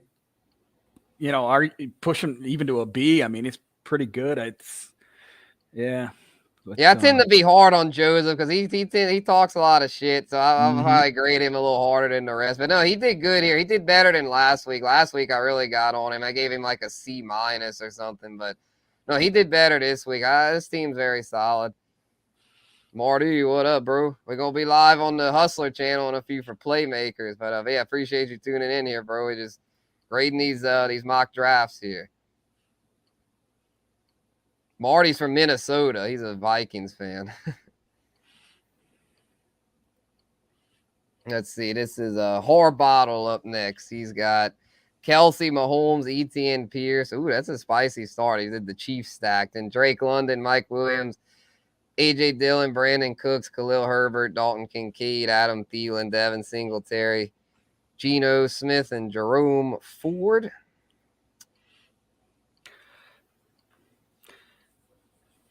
Pretty solid, even though he waited on receivers. I mean, hell, he's got the best tight end, the best quarterback, a strong running back room. I mean, the receivers, London is the one's a little shaky, but it's like, and he only has 4. So because of that, I can't quite give him an A, but considering how strong everything else is, I'll give this a B+. Yeah, I mean, Kelsey's in essence is wide receiver 1. London, he's a target hog. Mike Williams, pretty good there. Cook's not bad. So, yeah, I mean, those running backs are really good. And then he's got Mahomes and Kelsey.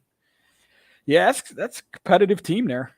Yeah, I mean, because he took Kelsey Mahomes, I was like, man, he's gonna end up a disaster, like, because he's not gonna have enough running backs and receivers. I mean, he played this thing very well. It's possible to still have a good team, even with the taking tight ends and quarterback early. So yeah, good job, bro. That's the best team in my opinion so far. John the Bolt up next. Last week, John the Bolt got the highest grade. Let's see what he cooked up this week. He's got Bijan, Amon-Ra, Ken Walker, Scary Terry, Lamar, Alvin Kamara, Javante, Quentin Johnston, Samaje Perine, OBJ, Algier, Rondale Moore, Tyler Higbee, and Irv. And he loves Tyler Higbee. That's his boy, Leighton. I mean, Higbee's like, I mean, he's not awful, but he just doesn't really inspire any upside. But in the 13th round, I guess you can't argue with it too much. His backfield, pretty solid. He has both Denver guys, Kamara, and Ken and Bijan. And his receiver room, his receiver room's a little weak, though, because he got Amon-Ra and Terry, but then Quentin Johnston, we don't know how involved he'll be as a rookie. Odell is unreliable. Rondale could be good. Yeah, this one, I don't like this one as much as his team from last week. It's still pretty good, though. Lamar gives it. I'll still give it a B-, though, because of Lamar. I like Lamar this year. Yeah, I mean, loved the first two, Bijan and Amon-Ra. Yeah, that was a great start. And then, yeah, Ken Walker, I still think is going to do well this year. I think he's a decent third-round pick. Yeah, I'm a little down on him because of Charbonnet. I just, it's inevitable that a player that's as talented as Charbonnet is gonna eat into Walker. I'm kind of on that side. But I mean, there's plenty to go around. But I think Walker's ceiling is definitely capped with Charbonnet there. He'll be a solid RB2, but it's going to be tough for him to push for RB1. I feel like just Charbonnet. I mean, that was such a disappointment for fantasy because that guy could have went anywhere and been like, why Seattle? That shit sucks. Yeah, because it's like, at least he got Bijan. Bijan at 7's a good value. Let's see what a BSM cooked up here. Andrew, Boston Sports Mania. He's got Cooper Kupp, Tony Pollard, Jahmyr Gibbs, Calvin Ridley, DeAndre Swift, Justin Fields, Darren Waller, George Pickens, Juju McKinnon, Boyd, Tajay Spears, Jalen Hyatt, Deuce Vaughn. Damn, I'm like lately, me and Andrew haven't really been seeing eye to eye with his team. Like last year, I feel like I'd always give him a good grade. This year, it's like, I don't know. He took all these rookies late, and then, I mean, it's not bad, but it's like, his build, like he took all the positions where he should have. It's more just different preferences. Like, I'm not that high on Pollard. I'm not that high on Swift. Fields and Waller, I'm not that high on. Like, it's just, like he built it right as far as what positions he should draft, but it was just kind of I don't really like a lot of players that he took. Like, especially like Kupp in the first. I mean, 8th is decent value for Kupp, but like, what were your thoughts, Justin? Do you like this, the way he built it? I like the position, but it's just some of the players like kind of are. Ooh, he took a lot of risk, I feel like, but I mean, mocks, you take risks. Yeah, I might push back with you a little bit on a couple of these guys because, I mean, Kupp could be, there's a chance he could be the wide receiver 1. No, I don't agree. Not on that offense. Like, yeah, I mean, you forget that that offense runs through Cooper Kupp. I mean, it's pretty much. Yeah, I realize that. They suck though. I mean, that is not the same offense from. I know it's still Sean McVay, but like Stafford's old a lot is showing his age now and stuff, and their O-line is god awful. No, I mean, definitely Jefferson and Chase. I mean, they're expected to finish ahead of Kupp, but I don't think Kupp is that far behind them. For fantasy sure, production. Sure. So, and Pollard, I'm high on, and I love the Jahmyr Gibbs pick. I think he's got like RB1 written on him. I just they exercised high draft capital on him. They're going to use him. For all the reasons why we like the other Lions guys. We like Gibbs. So, and he's going to be a PPR machine. He's Alvin Kamara, 2.0. And, Ridley, I mean, Ridley's got a chance to, we did say there's some competition there, but, behind Kupp, I mean, that's not bad. I'm not a Swift guy. I personally, I'm staying away from Swift. Yeah, well, we can agree on that. Yeah, I'm not a Yeah, Swift guy either. Penny could actually outscore Swift. I think there's an outside chance there.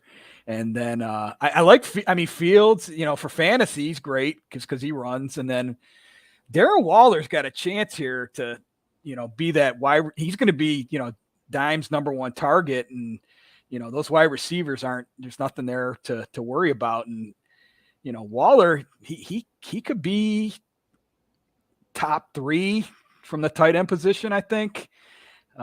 So, I like what he did here for the most part. Yeah, for sure. I'll give it a C plus because it's just personal preference. I feel like most people though, if this was like the fantasy pros consensus, would probably give it more like a B. So overall, it was good. I just it's just personal preference. Cooper Kupp's on my avoids list, and so if in Pollard, so it's like if your first 2 picks are on my avoids list, I'm probably not gonna grade it that high. But I did more research today though, and I'm definitely can understand it more now that I crunched the numbers, because for a while I was like, well, the Rams suck. Cooper Kupp's more just he's really lucky to be a W1. But when I looked at the numbers, I was like, come on. I mean, Cooper Kupp's still an elite producer when on the field. So he's definitely still at least a late first round pick. And then Pollard is so efficient and that offense is good enough to where I can understand people. Yeah, it's like Malik Davis 12. and Ronald Jones behind him. Yeah, no competition. Yeah. Those guys are, street free agents almost. Right. Yeah. So sometimes you gotta, for a while, it's kind of, I was on my high horse about that stuff, but, I was being more objective and, and realizing that, yeah, those guys are, yeah, they're really good. But even with that being said, I'm not quite as high on them as the consensus. But a B-man up next, he's got Saquon Jacobs, DK, Amari, Akers, Ayuk, Deontay, Trey Burks, Charbonnet, and Njoku, Dulcich, Mingo, Russ, and J-Love. Man, he took the waiting on a QB to a new level. Holy shit. Russ and J-Love, ouch. But everything else looks pretty good. He waited on. The thing is, I don't like waiting on both quarterback and tight end. I can be waiting on one, but I like at least to be strong at one of those spots. And to me, he's just not very strong at either. But he looks. Well, then he waited on receiver too. Really, Yeah, DK is not a very inspiring one. So yeah, this one, I have to give it a C. The backfield's good, but Akers is kind of as a 5th rounder, and like Charbonnet. But it's like he's probably going to be dependent on Charbonnet as a flex a lot of weeks. So it's like Deontay, I'm not that big on. Burks, I think, could be good. But, Ayuk's pretty good. This isn't bad. But just like had he gone like CD Lamb instead of instead of Saquon, yeah, and then had Jacobs, I would have liked that better. Yeah, and then he could have had instead of Cooper, he could have had Damian Pierce. So these are just some things you got to look at, and when you're doing these builds, yeah, and we're all here going through this because we want to be better drafters, come August. So yeah, 100%. Yeah, iron sharpens iron. Yeah. All right, so my team here got JT, King Henry, Mandrews, Debo, Judy, DJ Moore, JSN, James Cook, Brian Robinson, Deshaun Watson, Romeo Dobbs, Sky Moore, Chase Brown, and Rashid Shaheed. Do you want to grade it, Justin? I don't really like grading myself. All right, let me do the honors. I'll do it. So Taylor and Henry, you started off running back. So you're obviously very strong there. Andrews, Debo's your 1. Judy, Moore, Juju. The JSN, not Juju. It's JSN, not Juju. Sorry. Yeah. So, I really like your running backs. I like, obviously the first 2 are very strong. I'm not buying the narrative on Taylor that, people are negative on Taylor. Like he had one down season. And he was the lowest finishing RB1 in the history of RB1s. They throw some stat at you like that. It's like, no, the guy's still a very, very good running back. And he has all those, attributes that like Barkley and these generational type. I mean, he's in line to bounce back. Henry, we said he's got another good year. I mean, those two could be very solid for you, and win you a lot of weeks. If Andrews bounces back like he should, they're going to throw the ball more. Obviously, because you went that, running back, tight end, Debo as a 1, that's not the strongest of ones. But you got a good core all in all. You got 4 guys there in a row that you took. So, and I love James Cook. I mean, James Cook's a nice RB3 to have. And, he's going to be more involved. He's not at that, we like the guys to get to the 205 line when it comes to like being, a running back. He's not there, but I kind of, I think like they're going to amp him up and use him more. So, he's interesting. B-Rob, like you explained when you drafted him, the reasons why. Volume play, Bieniemy hopefully can get something out of all the running backs there.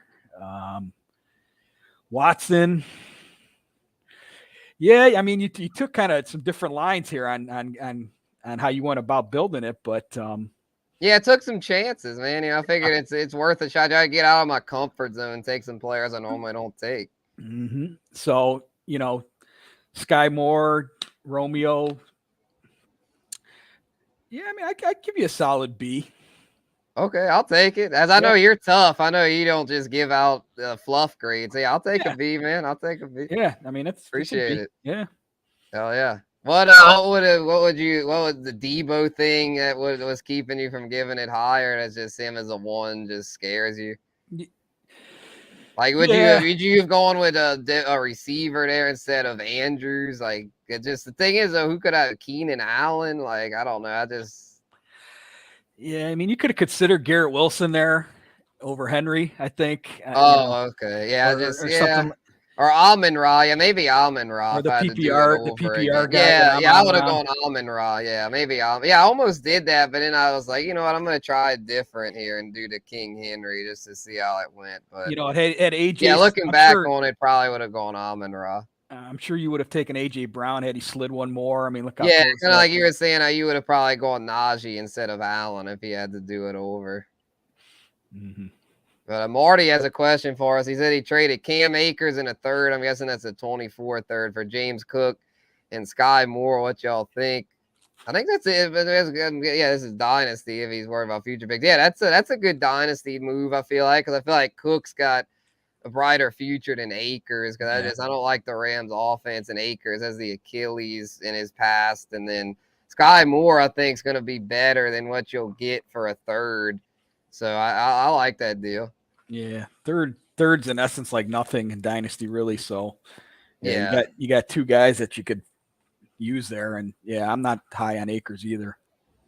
Facts. Let's see what Chad Hans cooked up. Shout out to Chad for joining us for this one. He's got Diggs, AJ Brown, Aaron Jones, Jalen Hurts, Rashad White, Chris Godwin, Jahan Dotson, Antonio Gibson, Freiermuth, Cortland Sutton, Cole Kmet, Rashee Rice, DJ Chark, and Raheem Mostert.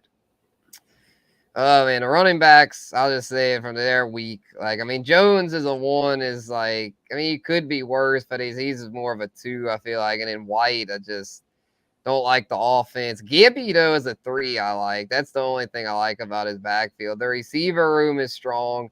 Diggs and AJ, and then Godwin is a 3, isn't bad. Dotson's good depth. Sutton is a 5, is good. A receiver room solid. Rice, Shark, I mean, just depth, kind of whatever. Freiermuth, Kmet, solid tight end duo, and then Hurts as a QB is good. Everything's good about this except for the backfield.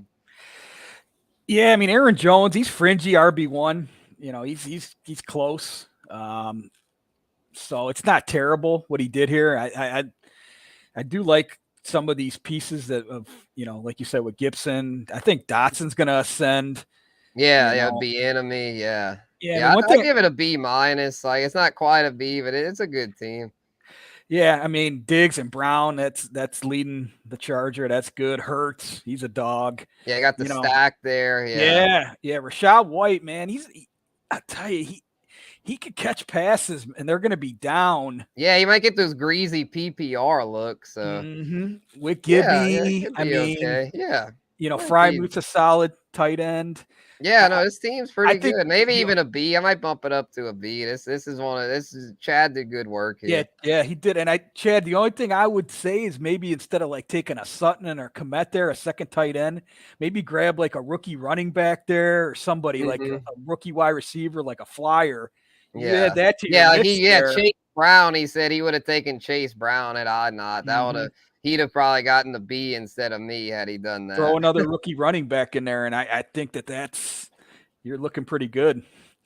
Right. Yeah, see what Santana cooked up here. He's got CD, Nick Chubb, Joe Mixon, Keenan Allen, D-Hop, Pacheco, Goddard, Addison, Kirk Cousins, Elijah Mitchell, Aaron Rodgers, Nico Collins, Alec Pierce, Kareem Hunt. He took some risk on here. Yeah, this one doesn't do it for me. He's got too many old guys. I know he's got the rookie with Addison, but it's just like, I mean, his quarterbacks are older, and it's like his running back room. He's got Mixon, who's kind of shaky right now. And I mean, Keenan's getting older. Hopkins is a free agent. Goddard's a decent tight end, but it's like, I mean, his team has too many question marks for me to feel real good about it. I'd probably have to give it a C. I mean, it's not bad, but it's just, it doesn't really move the needle for me. Yeah. With D-Hop not having a team, Mixon with his situation. Yeah. Oh, he autoed commit, wanted Tank at that pick. Yeah, okay. Tank Bigsby. Well, that would have been nice. That would have been nice. So, yeah. Chad knows what he's doing. Oh, yeah. Yeah, he's in the all-in experts for his followers. He already paid his buy-in for that. Yeah, he's really fired up for it. Yeah, he was. I think he's defending champ because I know you had won it a couple years ago, and I'm pretty sure he had won it last year. It was either him or I think we were DMing about it. I forgot who had won, and I think he said he did. I was like, damn. I knew a follower had won it. Last year was the first year a follower took it, but yeah, that was yeah. So, all right. Well, that's another mock draft episode for y'all. It's been fun, and let the people know, Justin, about what you got going on with Dr. Roto and stuff. Yeah. So, I've been fortunate to latch on with Doc, drroto.com. As a writer over there, been primarily was doing some best ball stuff. I put a bunch of best ball articles up, and now we're getting into redraft season. Got a value article, going to be writing up some value plays, value guys. Kind of just crunched some ADP over the weekend. Fresh ADP, was looking at Sleeper and ESPN and kind of seeing where everybody was falling now. And so I'm going to put some value plays up on the site, and then just continue to doing redraft articles and continue to have content up on Fantasy Follow there on Instagram. I think you and I said we're going to do some rankings. Oh yeah, next week collab rankings. Y'all look out for that. Collab rankings, positional. Hell yeah.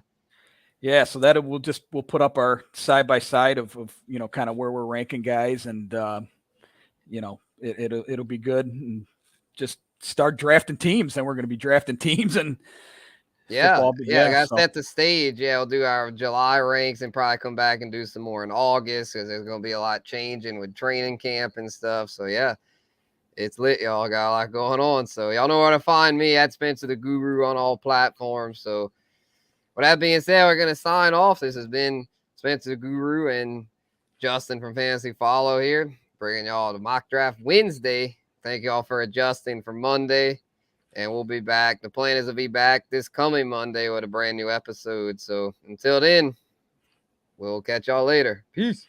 Hello, what's up, Guru Nation?